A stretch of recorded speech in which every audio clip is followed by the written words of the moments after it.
A origem dos milagres. Como surgem os castigos e milagres.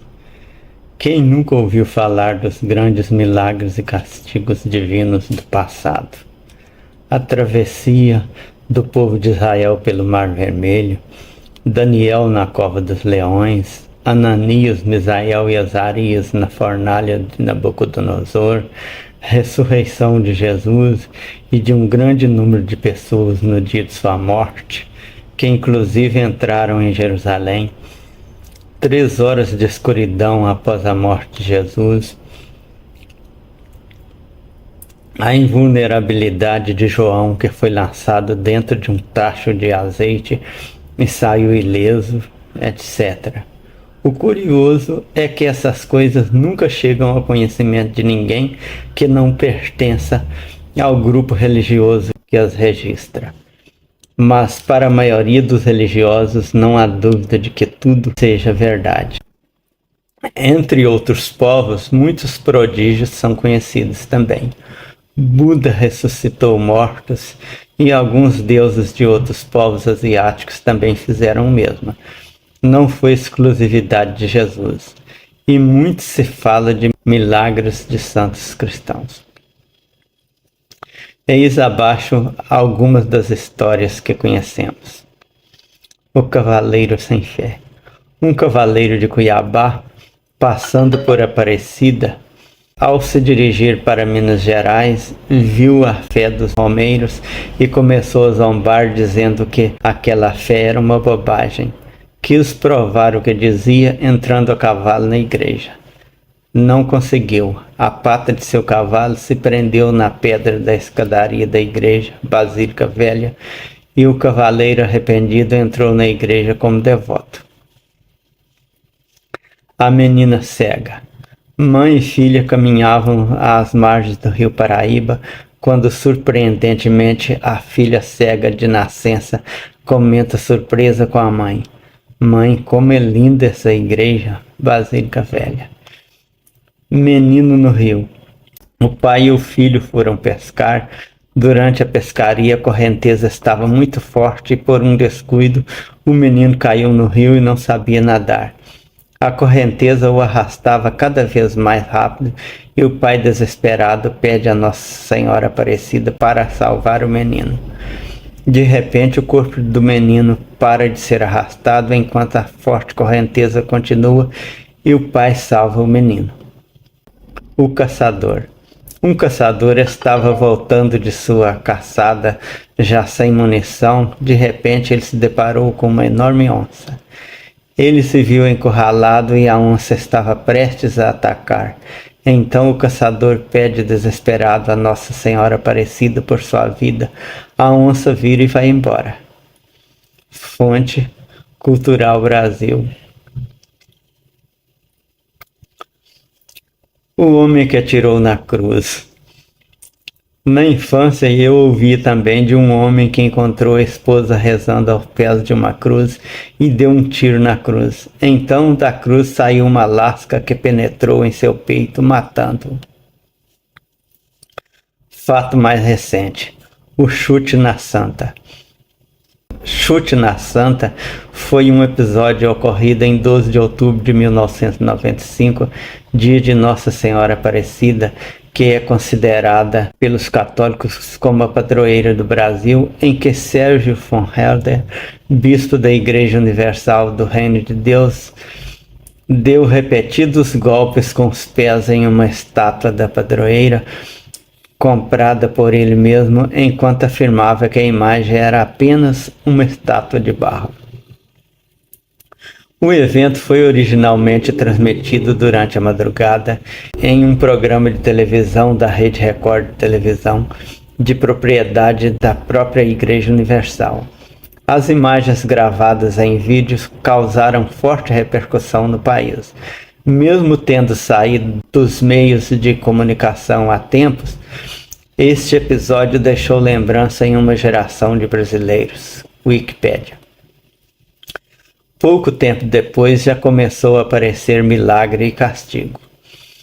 Circularam boatos na internet que Sérgio von Helder ficou doente e estava em tratamento nos Estados Unidos com risco de ter a perna amputada. Certo dia procurou por uma enfermeira morena que estivera cuidando dele e foi informado que não havia nenhuma enfermeira morena naquele hospital. Então ele entendeu o prodígio e se converteu ao catolicismo. A história lembra aqueles milagres que muita gente diz que presenciou, mas que ninguém consegue provar. Sérgio von Helder, o pastor da Igreja Universal, que em 1995 chutou uma imagem da Nossa Senhora Aparecida no dia da padroeira, teria se convertido ao catolicismo. O boato começou na internet e chegou a 2 jornais do interior de São Paulo. Foi publicada em uma respeitada revista católica, A Pergunte e Responderemos, editada pelo insuspeito Dom Estevão Bittencourt, monge do Mosteiro de São Bento do Rio de Janeiro, e acabou no programa do Ratinho no SBT. Também congestionou as linhas telefônicas e lotou caixas de e-mails das emissoras de TV católicas do país. Mas o milagre virou mico. Von Helder trabalha no escritório da Universal em Nova York, seguindo ordens de Edir Macedo, o patrono da Universal. Tanto que, a mando do chefe, ele teria intermediado a aquisição de um canal de TV em Atlanta e de uma emissora de rádio em Nova York. Fonte: Isto É, edição 1802, 21/4/2004. Se o fato tivesse acontecido na Idade Média, tal pastor teria sido assassinado a mando da igreja e com certeza encontraríamos hoje registro de que tivesse caído um raio na cabeça dele ou que sua perna tivesse secado imediatamente após o chute. E provavelmente, quando nenhum de nós estivermos mais por aqui, daqui a alguns séculos, o boato do caso acima até possa aparecer em algum livro, como muitos milagres e castigos semelhantes que hoje são tidos como verdadeiros. É um pouco mais difícil ele se tornar um milagre tão poderoso como os do passado, porque os registros da revista Isto É não vão se perder facilmente. Porém, certamente muitos darão mais crédito à versão do castigo do que à informação da revista. Há também outro tipo de milagre. Uma mulher disse para minha filha que presenciou um aleijado abandonar a muleta e sair andando após a oração do pastor. Todavia, por coincidência, dias depois, ela estava em outra cidade e viu o mesmo aleijado ser curado novamente pelo mesmo pastor. No que toca aos prodígios do passado, que não mostram qualquer correspondência com os dados históricos externos, há detalhes que só passam despercebidos aos que pertencem aos círculos religiosos a eles relacionados. Israel. Segundo Israel Finkelstein, diretor do Instituto de Arqueologia de Israel, a primeira menção egípcia a Israel fala de um povo da região de Canaã, nunca de um povo que tivesse vivido no Egito. Ademais, uma multidão tão grande quanto a Bíblia informa ter sido os israelitas do Êxodo, vivendo 40 anos no deserto, deixaria vestígios que não escapariam das buscas dos arqueólogos, os quais jamais encontraram qualquer indício dessa peregrinação. Ressurreição. Se os evangelhos afirmassem apenas que Jesus ressuscitou, até se poderia argumentar que só os cristãos teriam visto o mesmo. Todavia, dizer que um grande número de pessoas ressuscitaram no momento da morte de Jesus e entraram na cidade de Jerusalém, Mateus 27, versículos 52 e 53, sem haver nenhum tumulto por parte das pessoas que o conhecessem, já é algo estranho demais ao bom senso. Observe-se que nenhum historiador da época sequer comentou, ao menos que pessoas tivessem dito que tal fato tão estranho tenha ocorrido, o que indica que isso deve ser boato surgido muito tempo depois da morte dele, caso ele tenha mesmo existido. Só muitos anos depois da data tida como da morte de Jesus é que alguns escritores começaram a se referir aos religiosos que diziam que seu líder ressuscitara dentre os mortos. Escritores como Filon de Alexandria, um judeu que nasceu antes da data dada como do nascimento de Jesus e morreu bem depois do tempo apontado como da morte dele, jamais escreveu uma palavra referindo-se a Jesus, embora, segundo alguns estudiosos, muito das ideias cristãs possam ter tido origem nas ideias de Filon. 3 horas de escuridão.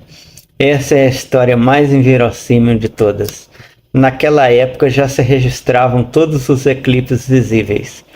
Se por qualquer razão houvesse qualquer ofuscamento anormal da luz solar, todos os povos do continente iriam fazer algum registro.